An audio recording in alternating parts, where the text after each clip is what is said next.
जहानाबाद शहर के विकास को लेकर नगर परिषद में 2 महीने 22 दिन बाद बैठक आयोजित की गई थी। बैठक शुरू होते ही हंगामा का दौर भी शुरू हो गया। एक समय तो ऐसा आया कि वार्ड पार्षदों का 2 समूह आपस में ही भिड़ता नजर आया, लेकिन पुलिस और दूसरे पार्षदों के सहयोग से मामले को शांत कराया गया। बैठक को लेकर पार्षदों ने एक तरफ जहां मुख्य पार्षद पर आरोप लगाया कि वो जांच के नाम पर काम को अवरुद्ध कर रही हैं, वहीं दूसरी तरफ एग्जीक्यूटिव ऑफिसर पर भी इसके आड़ में काम न होने देने का आरोप लगाया। वहीं इसको लेकर पूछे गए सवाल पर विधायक ने अपनी बात रखी तो मुख्य पार्षद ने अपना पक्ष रखा। वहीं नगर परिषद के कार्यपालक पदाधिकारी ने भी अपनी बात सबके सामने रखी। सुनिए तीनों ने क्या कहा। जनप्रतिनिधि होते हैं, सवालों को लेकर के कुछ बातें होती है, तो उस तरह की कोई बात नहीं है। ये खुद अपने वार्डों में अपने विकास के बात को लेकर के जो मतलब पिछले कई महीनों से गतिरोध चल रहा है नगर परिषद में, उसको लेकर के सवाल कुछ तीखे उठे हैं, लेकिन वो कोई झगड़ा उगड़ा का कोई विषय नहीं। और बाकी तो विस्तार से मुख्य पार्षद और कार्यपालक पदाधिकारी ही बताएंगे। क्योंकि साधारण बोर्ड की बैठक का लबोलुआब क्या हुआ? कई घंटे से आप भी बैठक में मौजूद हैं। देख लीजिए, कई तरह के आरोप प्रत्यारोप वार्ड पार्षदों द्वारा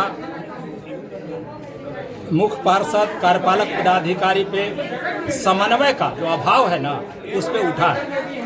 और ये जो हम लोग परिकल्पना करते हैं जहानाबाद नगर परिषद के स्वस्थ, स्वच्छ और सुंदर होने का, ये बड़ा ही मतलब दुखदाई है। हम आप लोगों के चैनल के माध्यम से हम वार्ड पार्षद सहित मुख्य पार्षद, उप मुख्य पार्षद, कार्यपालक पदाधिकारी से यही अपील करेंगे कि आप लोग समन्वय बना करके और जहानाबाद की जो महान जनता अपना व्यवहारिक जीवन का ताकतवर वोट दे करके बोर्ड का गठन करती है, वो इसीलिए करती है कि भाई जो सरकार का पैसा आता है उसका सही उपयोग हो। अभी आप लोग देखे होंगे कि पिछले 17 महीने के कार्यकाल में हमारे नेता आदरणीय तेजस्वी यादव जी ने जब मतलब नगर आवास विभाग था तो 50 करोड़ रुपया वो बढ़िया नाली बनाने के लिए, स्टोन ड्रेन वाटर के लिए वो दिया था। वो भी अभी माने अधूरा चल रहा है। तो आखिर भाई पैसा आया, उसको यहाँ बोर्ड का काम है कि उसको बढ़िया रूप से, सुचारू रूप से इम्प्लीमेंट करा के जल्दी से जल्दी काम कराए, तभी हमारे लोगों को फायदा हो। यहाँ तो मतलब कई तरह के, भाई अभी बता रहे हैं आपको कि कई तरह के वार्ड है, कई वार्डों के वार्ड पार्षद ने सवाल उठाया कि हमारे यहाँ एक भी आज तक योजना की स्वीकृति नहीं हो। तो इस तरह का भेदभाव नहीं होना चाहिए सब लोग को। और चूंकि मीटिंग में यही तय भी हुआ था कि जितना मतलब योजना आया है वार्ड से, सब लोगों को हमको करना। हम भी खुद प्रोसीडिंग में देख रहे हैं कि मतलब कई वार्डों में योजना है ही नहीं। तो इस तरह की बात नहीं होना चाहिए। सब लोग पहले तो सामूहिक रूप से सामंजस्य बना ले, और इसके बाद हम लोगों की यही मंशा है कि जहानाबाद नगर परिषद का चौमुखी विकास हो। इसके लिए हम लोगों को जो कुर्बानी देना होगा देंगे। सामान्य बोर्ड की बैठक थी, इसमें हम आपको आश्वस्त कराते हैं कि ये पहला नगर निकाय है पूरे बिहार में जहां 15 करोड़ रुपए का शिलान्यास माननीय मुख्यमंत्री जी द्वारा मात्र 4-5 दिन पहले किया गया है। तो हम लोग से विकास के मामले में हम लोग अव्वल है। दूसरा जो बोला गया, हमने एक वार्ड भी नहीं छोड़ा है। सारे के सारे वार्ड का निविदा के माध्यम से, ई टेंडरिंग के माध्यम से निविदा आमंत्रित है। सब में वर्क ऑर्डर किया गया है। अब कुछ वार्ड सदस्यों का कहना है कि विभागीय कार्य दिया जाना चाहिए, तो जो नियम अलाउ करेगा वही कार्य कर सकते हैं हम। वार्ड पार्षद कई गंभीर आरोप भी लगा रहे हैं आप पे। वार्ड पार्षद कई गंभीर आरोप भी आप पे लगा रहे हैं। बताते जैसे कई तरह के कि पिछले मीटिंग में जो निर्णय लिया गया उसकी ये काम नहीं हुआ, फिर बार बार मीटिंग नहीं, एक बात समझिए, जैसे बांस के वृक्ष को निकलने में 5 साल लगता है, तो पौने 5 साल तक लगता है कि कुछ कार्य नहीं होता। कोई कार्य को प्रक्रिया से करना पड़ता है, उसे पेपर में निकालना पड़ता है, ई टेंडरिंग करना पड़ता है, निविदा आती है, निविदा फिर एग्जीक्यूटिव इंजीनियर पास जाती है, फिर वहाँ से CS होके आती है, फिर उससे अग्रीमेंट होता है, वो DD जमा करता है, तब जाके वर्क ऑर्डर होता है। सर, हम ये पुनः इतना इंसिस्ट करते हैं कि हमारा निकाय एकमात्र निकाय है पूरे बिहार में 143 पुराने यूएलबी को लेके, जिसने पहला निकाय है जहां 15 करोड़ रुपए का योजना का शिलान्यास हमारे आदरणीय नीतीश कुमार जी के द्वारा 14 तारीख को जहानाबाद आगमन के दौरान हुआ। ये कहीं नहीं हुआ है सर, आप डेटा मिला लें।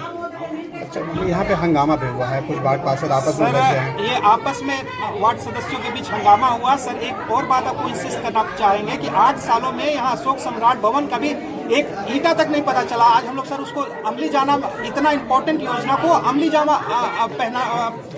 पहुँचाने की स्थिति में हो गए सर। अच्छा, तो हंगामा का कारण क्या था? वो तो सर आपस में लोग लड़ रहे थे, कोई कुछ अपशब्द बोला था एक दूसरे को। तो ये तो सर ये तो सामान्य अब जीवन हो गया है कार्यपालक का, ये सब सुनना। ये हंगामा नहीं हुआ है, ये सब इसी अपने में है। पार्षदों ने आप पर आरोप लगाया है कि जांच के लिए आप लिख देती हैं, जिसकी अरे वजह तो से गलत है तो गलत है ना, गलत है तो जांच से मतलब क्यों घोड़वा रहे हैं? जांच हम अपना काम के किए हैं, गलत है तो गलत है, सही होगा, गलत है तो गलत है। बैठक में साधारण लोग की बैठक में आखिर हुआ क्या? 3 महीने बाद हुआ है क्या कि मतलब प्रोसीडिंग लिखने के 15 दिन के अंदर लिखाना चाहिए। जो लिखाता है 1 महीना से ज्यादा हो जाता है तो अपना मन माने। जैसे हम पेंडराफ मांगे वीडियो रिकॉर्डिंग कि हमारा पक्ष में लिखाना चाहिए, तो हमको सामने लिखिए ना। हम लेटर पर लेटर दे चुके हैं कि हमको पक्ष में लिखाना चाहिए, तो अपना मनमानी खाली लिखते हैं। जैसे कमल खरीदना था तो कमल नहीं खरीदाया। आप जैसे आप कोई काम है तो नहीं हुआ है, और जो भी लिख दे तो कैसे हम साइन कर देंगे। अभी जब बैठक चल रही थी, कुछ वार्ड के बीच में आपस में बहुत तेज हंगामा हुआ, मारपीट की नौबत आ गई। वो जो वार्ड पार्षद 15 के पार्षद हैं शैलेश भाई, तो वो कुछ उनको क्या कहिएगा, कुछ बोलते बोलते ऐसे संसदीय शब्द का प्रयोग कर दिए। क्योंकि मैं उस समय अपनी बात को सदन में रख रहा था, जिस पर पार्षदों का गुस्सा फूटा कि आप सदन में, ये इनका हमेशा का आदत है कुछ न कुछ बोल करके कभी पदाधिकारी को कभी कर्मचारी को गाली दे करके भाग जाते हैं बैठक से। तो आज पार्षदों का गुस्सा फूटा कि उनको सदन में, उसी सदन में जिस सदन में पार्षद को दलाल कहा, उसी सदन में हाथ जोड़ करके उनको माफी भी मांगना पड़ा। और पार्षदों का उनका द्वारा उनको जो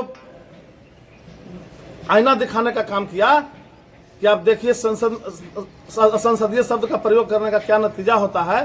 खैर, मैंने संयम का परिचय देते हुए बीच बचाव किया, क्योंकि मैं बोल रहा था तो दलाल एक तरह से इंगित करके हमें ही कह रहे थे।